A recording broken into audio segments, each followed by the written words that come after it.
ಎಲ್ಲೋ ಒಂದು ಪುಟ್ಟ ಹಳ್ಳಿ ಇರ್ತೈತೆ ಗುರು. ಆ ಹಳ್ಳಿನಲ್ಲಿ ಕುರಿ ಕಾಯ್ತಕ್ಕಂತ ಹುಡುಗ. ಆ ಹುಡುಗನೇ ಈ ಚಿತ್ರದ ನಾಯಕ. ಯಾವ್ದ ಚಿತ್ರ, ಏನಾದ್ರ ಕತೆ ಅಂತ ನೋಡೋಕ್ಕೂ ಮುಂಚೆ ಯಾರೆಲ್ಲ ನನ್ನ ಚಾನಲ್ ನ ಸಬ್ಸ್ಕ್ರೈಬ್ ಮಾಡ್ಕೊಂಡಿಲ್ವೋ ದಯಮಾಡಿ ಸಬ್ಸ್ಕ್ರೈಬ್ ಮಾಡ್ಕೊಳ್ಳಿ. ಹಾಗೆ ಬೆಲ್ ಬಟನ್ ನ ಕ್ಲಿಕ್ ಮಾಡಿ ಲೈಕ್ ಶೇರ್ ಕಾಮೆಂಟ್ ಕೊಟ್ಬಿಡಿ ಅಂತ ಹೇಳ್ತಾ, ಒಂದಿನ ಕುರಿ ಕಾಯ್ತಾ ಇರ್ತಕ್ಕಂತ ಹುಡುಗ ಚಿತ್ರದ ನಾಯಕ. ಯಾವ್ದ ಸಿನಿಮಾ ಅಂದ್ರೆ 2009ರಲ್ಲಿ ತೆರೆಕಂಡಂತ ಸಿನಿಮಾ. ಪ್ರೇಮ್ ಅವರ ನಿರ್ದೇಶನದಲ್ಲಿ ಮೂಡಿ ಬಂದಿರತಕ್ಕಂತ cinema. Power star Puneeth Rajkumar ಅವರ ನಟನೆಯಲ್ಲಿ ಮೂಡಿ ಬಂದಿರತಕ್ಕಂತ cinema Raj the show man. ಗುರು, ಇದು ಪ್ರೇಮ್ ಅವರ ಡೈರೆಕ್ಷನ್ ಅಲ್ಲಿ ಮೂಡಿ ಬಂದಿರತಕ್ಕಂತ ಸಿನಿಮಾ ಗುರು. ಪುನೀತ್ ರಾಜ್ಕುಮಾರ್ ಕುರಿ ಕಾಯ್ತಾ ಇರ್ತಾನೆ ಒಂದು ಪುಟ್ಟ ಹಳ್ಳಿನಲ್ಲಿ. 30 ಕುರಿಗಳು ಕಾಯ್ತಾ ಇರ್ತಾನೆ. ಒಂದು ದಿನ ಕುರಿ ಕಾಯುವುದನ್ನು ಬಿಟ್ಟು ಸಿನಿಮಾ ನೋಡೋದಿಕ್ಕೆ ಅಂತ ಹೋಗ್ತಾನೆ. ಅಲ್ಲಿ ನಾಯಕನ 30 ಕುರಿಗಳು ಕಳೆದೋಗ್ತವೆ. ಮನೆಗೆ ಹೋದ್ರೆ ಅಪ್ಪ ಹೊಡಿತಾನೆ ಅಂತ ಎದುರಿ 30 ಕುರಿಗಳಿಗೆ 300 ಕುರಿ ತರ್ತೀನಿ ಅಂತ ಪ್ರತಿಜ್ಞೆ ಮಾಡಿ ಊರ್ ಬಿಟ್ಟು ಪಟ್ಟಣಕ್ಕೆ ಹೋಗ್ತಾನೆ. ಅಲ್ಲಿ ಸಿನಿಮಾದಲ್ಲಿ ಹೀರೋ ಆಗುವ ಕನಸು ಓಡ್ತಾನೆ. ಯಾಕಂದ್ರೆ ಇವನ್ಗೆ ಸಿನಿಮಾದಲ್ಲಿ ನಟಿಸ್ಬೇಕು ಅನ್ನೋದು ತುಂಬಾನೇ ಇಷ್ಟ ಪುನೀತ್ ರಾಜ್ಕುಮಾರ್ ಅವ್ರಿಗೆ. ಹಾಗಾಗಿ ಸಿನಿಮಾದಲ್ಲಿ ನಟನೆ ಮಾಡ್ಬೇಕು, ನಾನು ಆಕ್ಟರ್ ಆಗ್ಬೇಕು ಅಂತ ಸಿಕ್ಕ ಕಡೆ ಸಿನಿಮಾಗಳನ್ನ ನೋಡ್ತಾ ಇರ್ತಾನೆ. ಸೊ ಅದನ್ನಂತ ಸಿನಿಮಾ ನೋಡಕ್ಕಂತಾನೆ ಹೋಗಿ 30 ಕುರಿಗಳನ್ನ ಕಳ್ಕೊಂತಾನೆ. ಹಾಗಾಗಿ ನಗರಕ್ಕೆ ಬರ್ತಾನೆ. ಪಟ್ಟಣಕ್ಕೆ ಬಂದು ಅಲ್ಲಿ ಸಿನಿಮಾದಲ್ಲಿ ಆಕ್ಟ್ ಮಾಡ್ತೀನಿ ನಾನು ಅಂತ ಎಲ್ಲೆಲ್ಲೋ ತಿರುಗಾಡ್ತಾನೆ.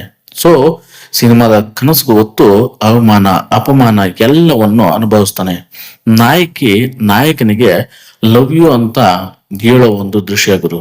ಆದ್ರೆ ನಾಯಕಿ ಹೇಳೋಕೆ ಒಪ್ಪೋದಿಲ್ಲ, ಸಿನಿಮಾದಲ್ಲಿಯೇ ನಟಿಸೋದಿಲ್ಲ ಎಂದು ಹಠ ಮಾಡ್ತಾ ಇರ್ತಾಳೆ. ಅಂತ ಹುಡುಗಿನ ನಾಯಕಿಯ ಮನ ಒಲಿಸಿ ಸಿನಿಮಾದಲ್ಲಿ ನಟಿಸುವಂತೆ ಮಾಡಲು ನಾಯಕ ಪಡುವ ಪ್ರಯತ್ನಗಳು ನೋಡುಗರ ಮನಸ್ಸನ್ನು ಸೆಳೆಯುತ್ತದೆ ಅಂತ ಹೇಳ್ಬೋದು.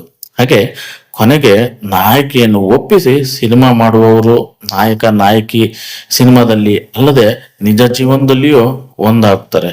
ಸೊ 30 ಕುರಿಗಳ ಜಗಳದಲ್ಲಿ 300 ಕುರಿಯೊಂದಿಗೆ ನಾಯಕಿಯೊಂದಿಗೆ ತನ್ನೂರಿಗೆ ಹೋಗ್ತಾನೆ.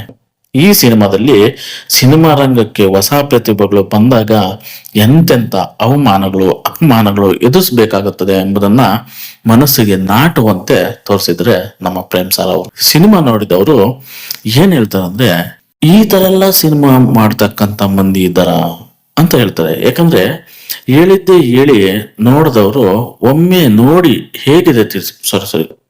ಯಾಕಂದ್ರೆ ಸಿನಿಮಾದಲ್ಲಿ ನಟನೆ ಮಾಡೋದಂದ್ರೆ ಅದೇನ್ ಚಿಕ್ಕ ವಿಷಯ ಅಲ್ಲ ಗುರು, ದೊಡ್ಡ ವಿಷಯ. ಎಷ್ಟೆಲ್ಲ ಸರ್ಕಸ್ ಮಾಡ್ಬೇಕು, ಏನೆಲ್ಲ ಮಾಡ್ಬೇಕು. ನೀವು ಹೋದ ತಕ್ಷಣ ನಿನ್ನ ಬಾಪ ಸಿನಿಮಾದಲ್ಲಿ ಹಾಕೊಂಡ್ಬಿಡ್ತೀನಿ ಅಂತ ಯಾರೋ ಕರೆಯಲ್ಲ. ಹಂಗಾಗಿ ಈ ಸಿನಿಮಾದಲ್ಲಿ ಪುನೀತ್ ರಾಜ್ಕುಮಾರ್ ಅವರು ತುಂಬಾನೇ ಕಷ್ಟ ಪಡ್ತಾರೆ. ಒಂದು ಸಿನಿಮಾದಲ್ಲಿ ಆಕ್ಟ್ ಮಾಡೋದಕ್ಕೋಸ್ಕರ ಎಷ್ಟೆಲ್ಲ ಕಷ್ಟ ಪಡ್ತಾರೆ. ಲಾಸ್ಟ್ಗೆ ಥಿಯೇಟರ್ ಮುಂದೆ ಕಟೌಟ್ ನಿಂತ್ಕೊಳುತ್ತೆ ಪೋಲಿ ಅನ್ನೋ cinema. Poli Raj the show man. So Poli ಅಂತಕ್ಕಂಥ ಸಿನಿಮಾನ ರಾಜ್ ದಿ ಶೋ ಮ್ಯಾನ್ ಅಲ್ಲಿ ಪೋಲಿ ಅನ್ನತಕ್ಕಂಥ ಸಿನಿಮಾನ ಪ್ರೇಮ್ ಅವರು ಪುನೀತ್ ರಾಜ್ಕುಮಾರ್ ಹಾಕೊಂಡು ತೆಗಿತಾರೆ ಗುರು. ಸೊ ಅಲ್ಲಿ ತೆಗ್ದಂತ ಸಿನಿಮಾ ಹೀರೋಯಿನ್ ಹಿಂದೆ ಬಿದ್ದು ಎಷ್ಟೆಲ್ಲ ಪಾಪ ಕಾಡಿ ಬೇಡಿ ಏನೇನೋ ಮಾಡಿ ಸಿನಿಮಾದಲ್ಲಿ ಅವಳನ್ನ ಆಕ್ಟ್ ಮಾಡೋ ತರ ಮಾಡ್ಕೊಂಡ್ಬಿಡ್ತಾರೆ ನಮ್ಮ ಪುನೀತ್ ರಾಜ್ಕುಮಾರ್ ಅವರು. ಸೊ ಇದೇ ದೊಡ್ಡ ವಿಷಯ ಅಲ್ಲ ನಮ್ಮ ಪುನೀತ್ ರಾಜ್ಕುಮಾರ್ ಅವ್ರಿಗೆ. ಯಾಕಂದ್ರೆ ಅವರು ಹಿಂಗಂದ್ರೆ ಸಾಕು ಸಿನಿಮಾದಲ್ಲಿ ಆಕ್ಟ್ ಮಾಡೋದಕ್ಕೆ ತುಂಬಾ ಜನ ಇರ್ತಾ ಇದ್ರು. ಸೊ ಅಂತ ಒಬ್ಬ ಆಕ್ಟ್ರು ಪುನೀತ್ ರಾಜ್ಕುಮಾರ್ ಅವರು.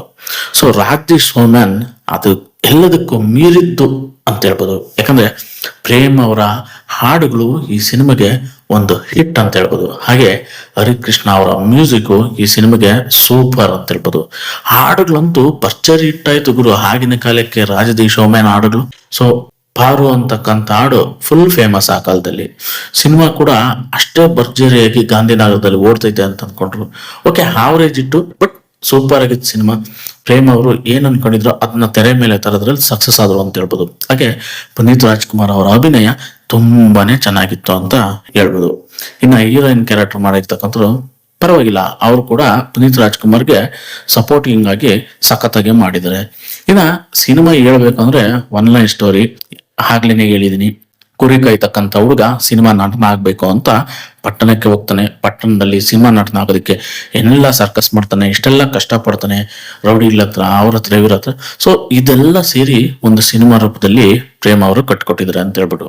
ಹಾಗಾಗಿ ಸಿನಿಮಾ ಉತ್ತಮವಾಗಿ ಮೂಡಿ ಬಂತು. ನೋಡಿಲ್ಲ ಅಂದ್ರೆ ಒಂದ್ಸರಿ ನೋಡಿ ಗುರು, ತುಂಬಾ ಚೆನ್ನಾಗಿದೆ ಪುನೀತ್ ರಾಜ್ಕುಮಾರ್ ಅವ್ರದ್ದು.